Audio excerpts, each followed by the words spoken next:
Assalamualaikum dan salam sejahtera. Selamat kembali ke sekolah untuk sesi baharu. Video ini disediakan sebagai peringatan penting mengenai keselamatan murid sama ada ketika pergi, berada atau pulang dari sekolah. Semasa melintas jalan, pastikan murid menggunakan lintasan zebra yang disediakan. Lihat kiri, kanan dan kiri sekali lagi sebelum melintas.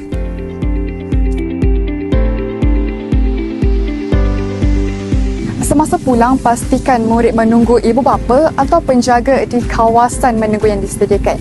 Bagi murid yang menunggang motosikal, sila pastikan topi keledar dipakai dan dipasang dengan betul.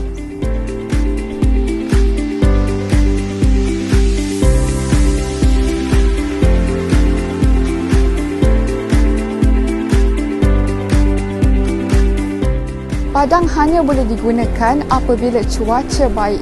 Jika hujan atau padang licin, murid tidak dibenarkan untuk turun ke padang. Murid hanya dibenarkan untuk berada di kawasan padang sekiranya terdapat pengawasan daripada guru PJK atau guru bertugas. Selain itu, sila gunakan peralatan sukan dengan betul dan bertanggungjawab. Semasa membeli makanan, pastikan anda beratur dengan tertib. Makanlah di kawasan yang dibenarkan sahaja dan pastikan kawasan lihat sentiasa bersih. Hormati guru dan rakan di sekeliling kita. Jauhi buli, gurauan kasar dan apa jua tingkah laku yang boleh menyebabkan kecederaan. Jika berlaku sesuatu insiden, laporkan kepada guru bertugas supaya tindakan dan bantuan dapat diberikan dengan segera. Inilah pagar A, iaitu pagar yang dihaskan oleh pihak sekolah untuk guru, kaki tangan, pelawat dan juga pelajar yang berbasikal.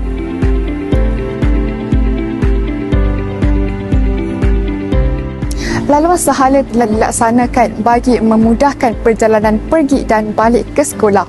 Laluan sahala bermula dari SKSU ke SMKSU.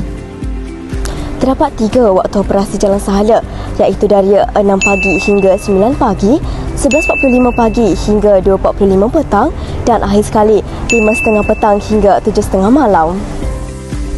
Pintu pagar B pula merupakan laluan untuk murid yang berjalan kaki, berbasikal dan menunggang motosikal. Laluan ini disediakan khas untuk pelajar yang berbasikal bagi memastikan pergerakan yang lebih selamat.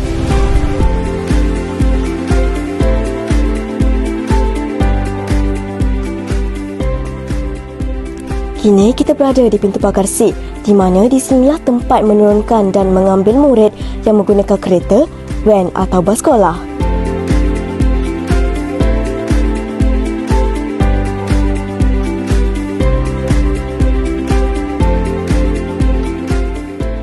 Tempat berkumpul. Jika berlaku kebakaran, sila keluar dari bangunan mengikut peta laluan kebakaran dan berkumpul di sini dengan tenang dan teratur.